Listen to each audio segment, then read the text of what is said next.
Hello, this is Christina Wallis again, and I am immeasurably excited to be back running my YouTube channel and kickstarting things with this very simple, in my opinion, ranunculus to make out of cold porcelain. Usually they're tricky, but this one is quick and simple. But before we go any further, I want to give a shout out to my friend Sonia, who makes amazing sugar flowers and runs loads of other fantastic videos on her channel. Please go and check it out if you like flowers, good books, and some amazing housekeeping as well as beautiful baking. Sonia is your girl. Check her out and subscribe to her, and let's get started with what we're doing today. And so I am using this tacky glue. Before it used to be just PVA, but tacky glue is a good one to use and it's my latest favorite. So as you could see here, I have one little ball for the center of the flower pre-prepared. So if you're a complete beginner, you might want to see some of my other videos, because this particular video is running quite long, so I'm not going to be able to show you how to make it. But basically I have them prepared in advance and just make them bigger as I need to. And also what I have here is a bunch of old clay that I left from my recent class, and it's a bit old and a bit grey, so I want to tint it in different color, darker color, such as this one, and also recondition it to make it soft and usable again. Basically I am trying to save my old cold porcelain, simply because I find that it's quite expensive and so I don't want to waste it.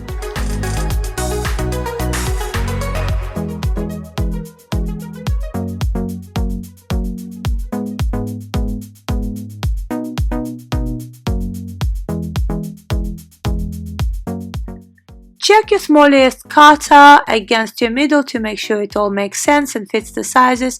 Now the middle obviously is not the prettiest one possible, but I'm trying to avoid spending about 30 or 40 petals just to go around the middle nicely. The idea here is to make a very easy to follow and make by yourself a ranunculus, very commercial ranunculus that would have about 60 petals altogether. And so because they are generally quite tricky flowers, so yeah, trying to make it doable really, as opposed to very sophisticated. Now because my cold porcelain is quite old, I am going to avoid using this very fine veinner, which I really love, and instead I'm going to use this very pronounced, very rough, so to speak, veinner. It's by Sugar Art Studio, and the downside of it is that many people use it, so it's kind of very commonplace. So if you have your own veinner that's not as common as this, but is a nice veinner, by all means use that instead. But yeah, it would do the job for now.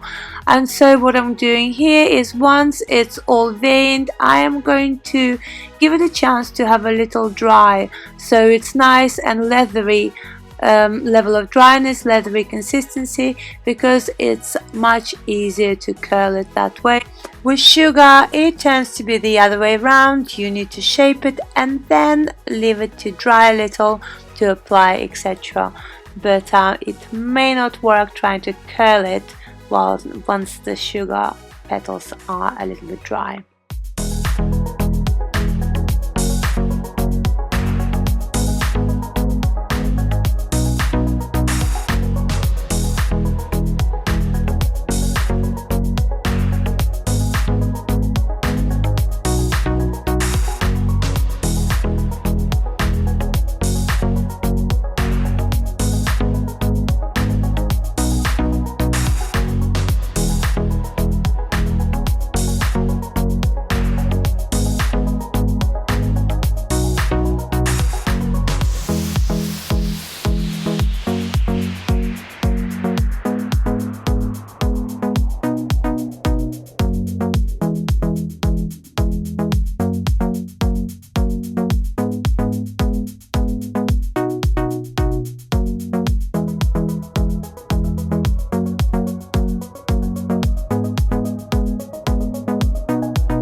Ranunculus has quite a particular middle, and it is in a way a center stage of the whole flower, and it is also a part of a flower that puts many people off altogether of making the ranunculus. So I suggest don't over worry about your middle and just get on with making the whole flower, and you could work on the middle later. One thing I would say though, use at least 5 petals first layer, because otherwise it becomes a little bit square. It could look a little bit square. And so yeah, make your first layer, second layer, what have you, finish off your flower, and then you could come back and with the next one work on the middle a little.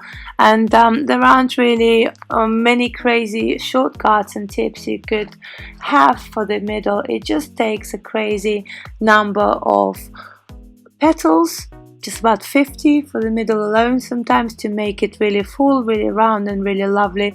And it also takes time to position all the petals really neatly. So yeah, it might be a project for another day just to work on your middle.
Always apply your glue in a V shape, just like so, and make sure you don't overdo on glue, because it kind of sets really quickly and a little bit tends to be enough. Because if you put too much glue and your petals are not very dry, you could just end up with having a big bulk of kind of squishy mass in the middle of your flower, and that really never helps. It's nice to keep it nice and semi-dry if possible.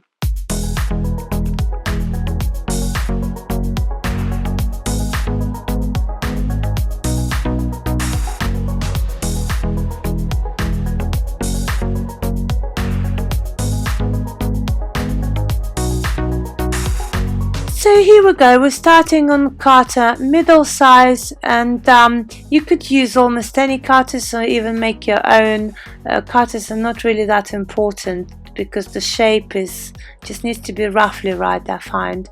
So veiners, sometimes it helps if they're expensive or at least very good in quality. Cutters are not as important in my opinion. Now we are talking about 7 petals to go around, but obviously it depends on individual cutters and also spacing between each petal. So don't get too worked up, and if your flower looks better with, say, a couple of petals more at this stage, or even 1 or 2 petals less, then so be it. Go with your judgment, and do not forget to check your flower at all the angles after each layer, because the glue sets quickly, and also it's very easy to forget to keep checking your flower. And it's you know, by now you would have put so much effort into it that it's totally worth it, and it's a good, very good habit to get into.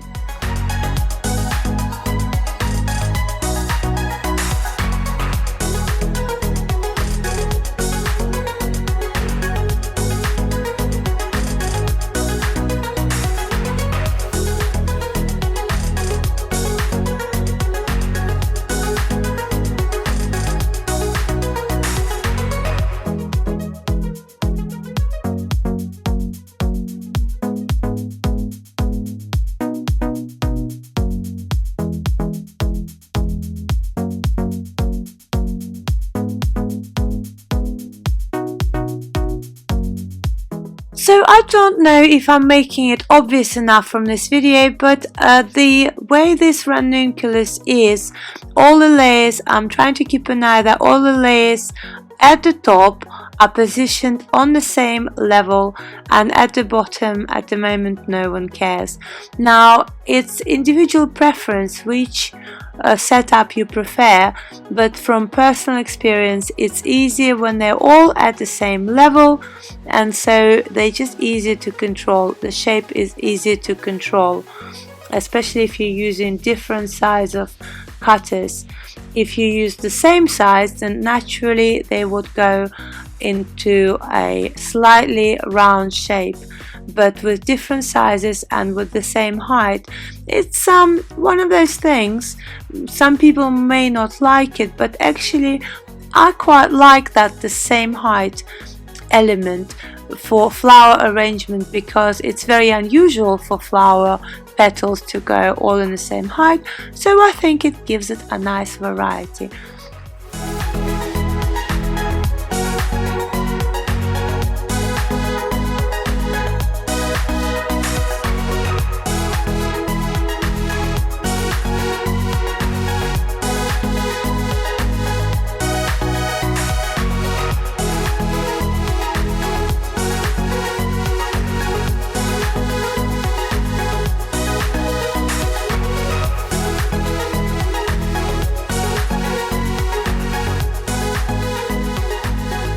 So my question is here, what do you think about this particular ranunculus? Do you think it's going to be easy to follow or easier than average? And I don't know, are you going to try to make one, or what is there anything here that is not very clear? Drop me a line if you have any questions, because I'm really keen for you to try and have a go and make one. And by all means, send me some pictures on Instagram. I'm there all the time, and I can tell you what I think, or maybe guide you to you know, to somewhere if you got stuck, if that makes sense.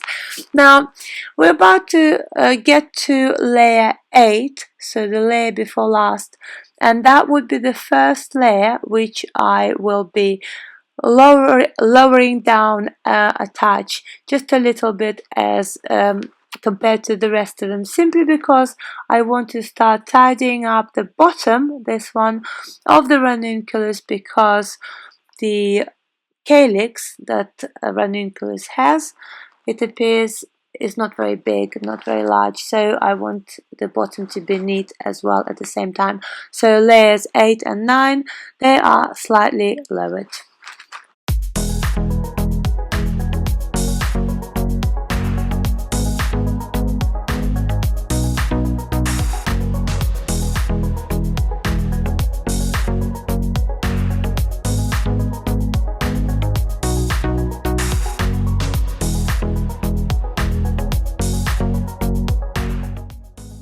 As layers grow, it's harder and harder to keep track, I find, so sometimes I just mark the bottom of my layer with a pin or something, so then I know when I get to the end to tuck it back in and not keep going and going and going.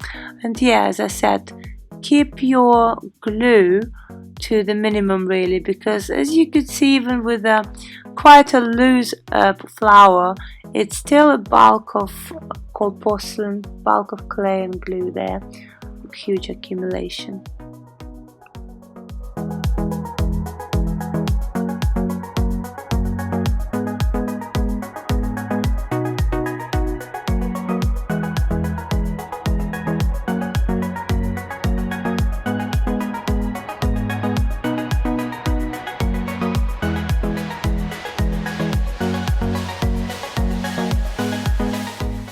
So here I have my ranunculus from the night before.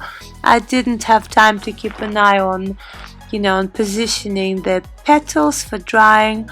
So the glue nicely set, but the petals are nice and soft at the same time. So I'm going to separate them during the day today and just kind of keep an eye.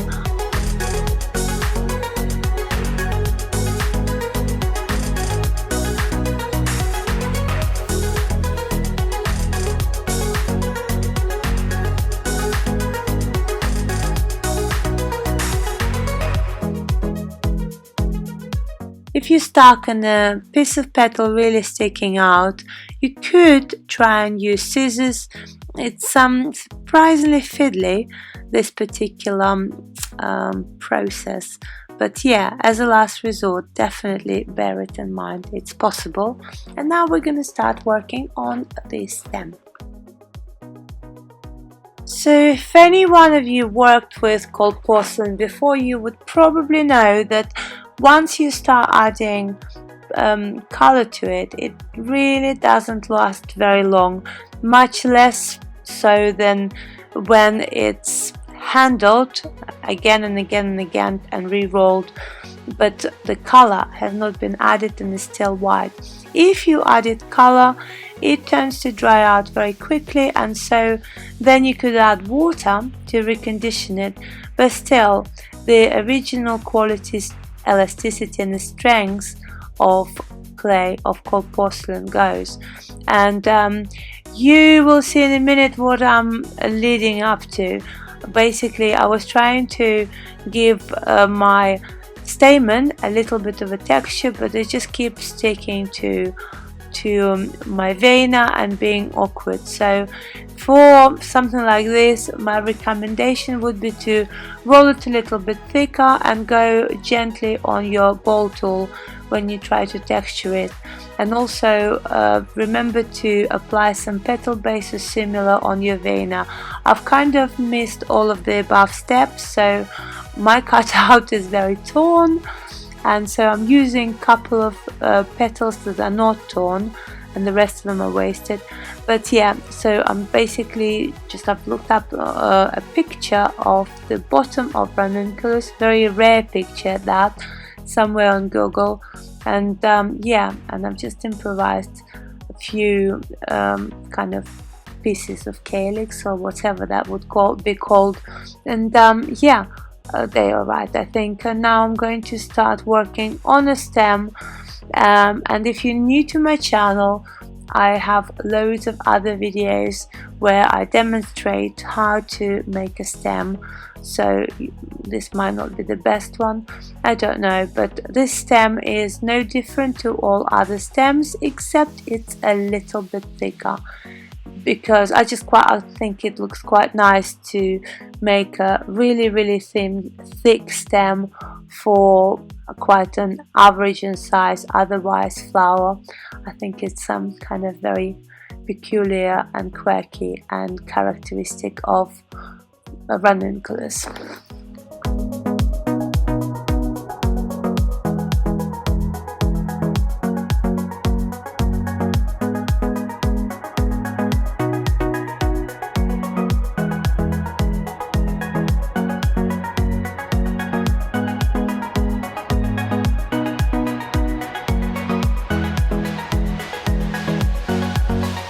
And so now I'm finishing the stem. I'm kind of coming to realization that I will not be able to put much more information into this video due to its size, though initially I was hoping to do a bit of toning with oil paint over the already assembled flower, and also adding a bit of flock to the stem itself to make it look a little bit more realistic.